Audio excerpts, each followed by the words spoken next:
वज़ीर-ए-आज़म शहबाज शरीफ की यूएई सदर शेख मोहम्मद बिन ज़ायद रहीम यार खान में मुलाकात हुई, जिसमें दोनों रहनुमाओं ने पाकिस्तान यूएई ताल्लुकात के स्ट्रेटेजिक मुआशी शराकतदारी में बदलने पर इत्तफाक किया। वज़ीर-ए-आज़म ने दो तरफ़ा तिजारत पर नुमाया इजाफा, IT, तवानाई, मादनियात और दिफाई शोबों में ताउन बढ़ाने पर जोर दिया।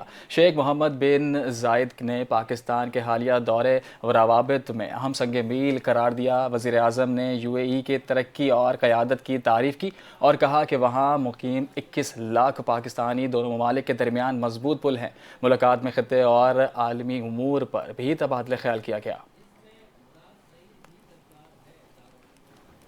IMF ने मकामी तौर पर तैयार होने वाली इलेक्ट्रिक गाड़ियों और बाइक्स पर सेल टैक्स छूट ख़त्म करने और 30 जून 2026 से 18% GST लगाने का मुतालबा कर दिया। कर्ज प्रोग्राम के तहत IMF ने नई शराइत सामने आ गई। Local manufactured hybrid electrical vehicle पर 30 जून 2026 तक टैक्स छूट है। 1800 सीसी तक मकामी सतह पर तैयार हाइब्रिड इलेक्ट्रिक व्हीकल पर 8.5% सेल्स टैक्स है। 2,500 सीसी तक लोकल मैन्युफैक्चरिंग हाइब्रिड इलेक्ट्रिक गाड़ियों पर 12.75% सेल्स टैक्स है। लोकल मैन्युफैक्चर्ड हाइब्रिड इलेक्ट्रिक गाड़ियां, बाइक्स और पर अगले साल से टैक्स छूट खत्म होगी। इलेक्शन ट्रिब्यूनल ने NA 130 से नवाज शरीफ की कामयाबी के नोटिफिकेशन को दुरुस्त करार दे दिया है। लाहौर में इलेक्शन ट्रिब्यूनल के जज राना जाहिद महमूद ने फैसला सुनाते हुए डॉक्टर यास्मीन राशिद की दरख्वास्त को खारिज कर दिया है। डॉक्टर यास्मीन राशिद ने नवाज शरीफ की कामयाबी को चैलेंज किया था, ताहम अदालत ने दरख्वास्त को तकनीकी बुनियादों पर मुस्तरद किया। इस फैसले के बाद नवाज शरीफ की कामयाबी कानूनी तौर पर बाकायदा तस्लीम शुदा हो गई है। कराची में MA जिन्ना रोड पर वकला के एहतजाज के बायस शाहराह कई घंटों से बंद है, जिसके बायस शहर के अहम रास्तों पर ट्रैफिक मुकम्मल तौर पर मुअत्तल हो गया है। एहतजाज यूट्यूबर रजब भट्ट की जानिब से वकला के खिलाफ दर्ज FIR के खिलाफ किया जा रहा है। वकला ने भी मुकदमे के लिए दरख्वास्त थाने में जमा करवा दी। तफसीलात इस रिपोर्ट में।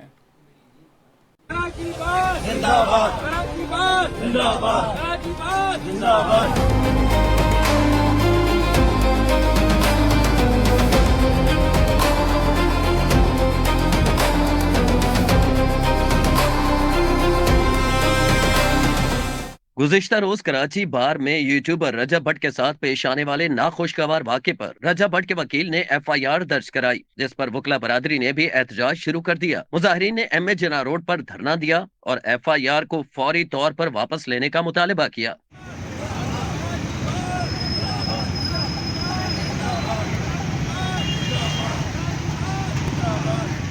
एहतजाजी मुजाहरा करने वाले वकील रियाज सोलंकी का कहना था कि जब तक हमारी FIR दर्ज नहीं होती हमारा एहतजाज जारी रहेगा।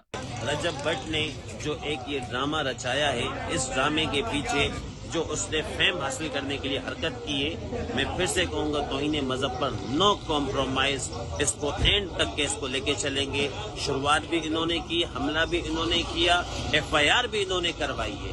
हमने तो FIR नहीं करवाई, अब हम बिल्कुल उनके खिलाफ FIR करवाएंगे। तमाम गिरफ्तारी करवाने के लिए गिरफ्तार करें। कराची बार काउंसिल के सदर आमिर नवाज बड़ाइच ने कहा कि तसादुम नहीं चाहते, मिल बैठकर मसाइल हल करना चाहते हैं। अगर वकला की गलती हुई तो इनके खिलाफ भी कार्रवाई करेंगे। हम कोशिश कर रहे थे कि चीजें थोड़ा रिजोल्विंग की तरफ जाएं और मामला हल हों, लेकिन उस दौरान जो है पुलिस ने एक FIR काट दी।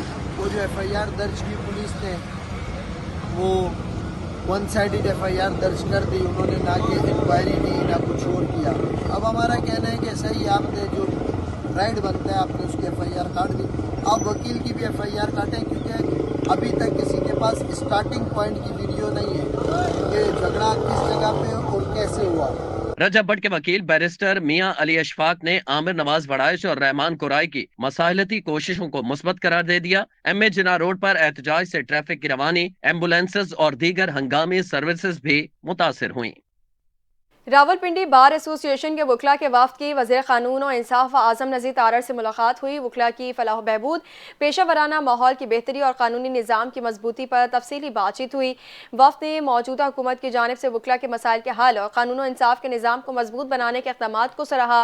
मुलाकात के दौरान कानूनी इदारों के लिए जारी तामीराती और तोसी मनसूबों पर भी तबादला ख्याल किया गया, जिसका मकसद वकला के लिए बेहतर इंफ्रास्ट्रक्चर फराहम करना है।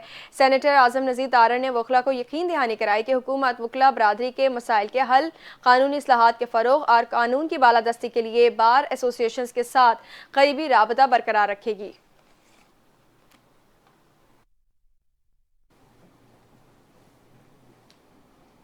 वज़ीर आला खैबर पख्तूनख्वा और काबीना अरकान को पंजाब असम्बली के दाखिली रास्तों पर बार बार रोका गया। पंजाब असम्बली में वफ्द के साथ धक्कम पेल की गई। वज़ीर आला खैबर पख्तूनख्वा के दौरा लाहौर पर स्पीकर के पी असम्बली ने स्पीकर पंजाब असम्बली को ख़त लिख दिया। ख़त के ज़रिए खैबर पख्तूनख्वा असम्बली के वफ्द के साथ पंजाब असम्बली में बदसलूकी पर स्पीकर ने एहतजाज भी रिकॉर्ड करवाया। उनका कहना था कि मुंतखब नुमाइंदों को ज़मीन पर गिराया गया, जिस्मानी तौर पर रोका गया और हिरासा किया गया। वज़ीर आला के पी को पैदल दाखिले से रोक कर गाड़ी में वापस भेज दिया गया। वफ्द की तजलील से बैनुसूबाई ताल्लुकात को नुकसान पहुँचाया गया। पंजाब असम्बली में पेश आने वाला वाक़या पार्लिमानी आदाब और वफाकी रवायात के मुनाफी था। स्पीकर पंजाब असम्बली से इस जिम्मेदारी और इस्लाही इक़दामात का मुतालबा करते हैं। तहरीक अपनी जगह, लेकिन मुज़ाकरात भी होने चाहिए। हालात जैसे तकाजे कर रहे हैं, मुज़ाकरात वैसे नहीं हो रहे। चेयरमैन PTI बैरिस्टर गौहर की दागन नाके पर मीडिया से गुफ्तगू। कहा, हर मंगल यहाँ आता हूँ, अफसोस के साथ मुलाकात की इजाज़त नहीं दी जाती। बानी से मुलाकात की इजाज़त ना देना अफसोसनाक है। हालात बदलने के लिए मुलाकात की भीख मांगता हूँ। 2025 गुजर गया, अब हालात बदलने चाहिए। साहब इक़्तिदार से दरख्वास्त करता हूँ, हालात की नौइयत को मद्देनज़र रखते हुए दिल बड़ा करें। उन्होंने मजीद कहा कि इस साल 2 सज़ाएँ बानी PTI बुशरा बीबी को हुई। अफसोस के साथ 2026 में दाखिल हो रहे हैं। लगता है ये भी साल सजाओं का साल होगा।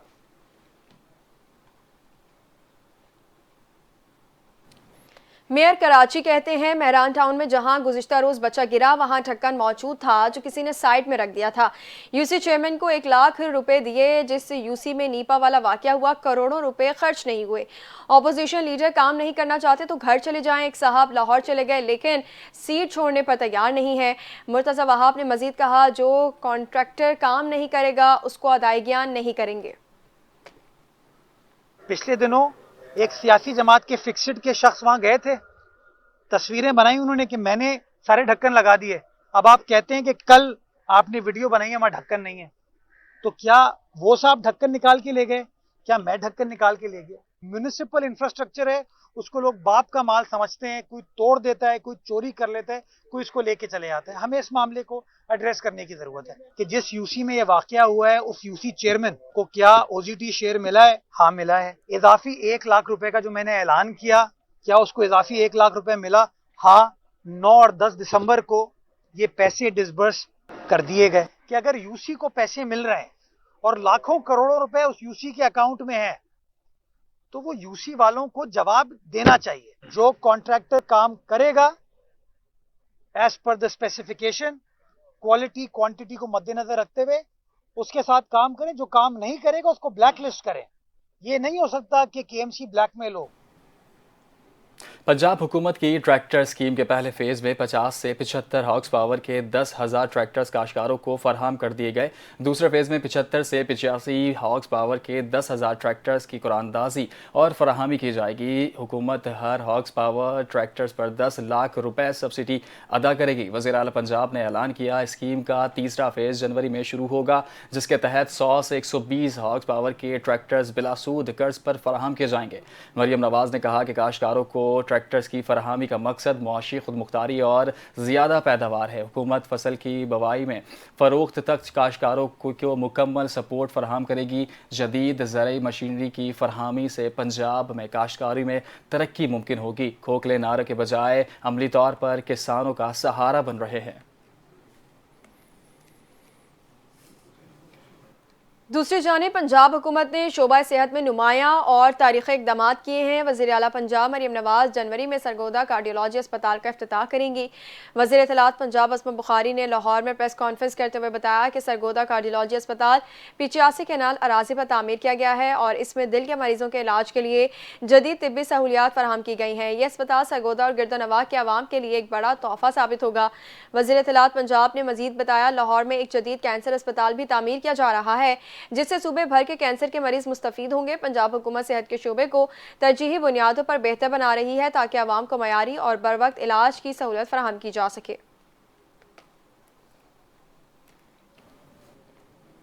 ऊंची उड़ान बढ़ते सोने की अचानक पर कट गए। मुल्क भर में सोने की कीमत में 10,000 रुपए से जायद की बड़ी कमी record. All Pakistan James and jewellers association के मुताबिक पाकिस्तान भर में फ़ी तोला सोने की कीमत 10,700 रुपए की कमी हुई है, जिसके बाद फ़ी तोला सोना 4,59,462 रुपए का हो गया। एसोसिएशन के मुताबिक इसी तरह 10 ग्राम सोने का भाव 9,174 रुपए कम होकर 3,93,914 रुपए है।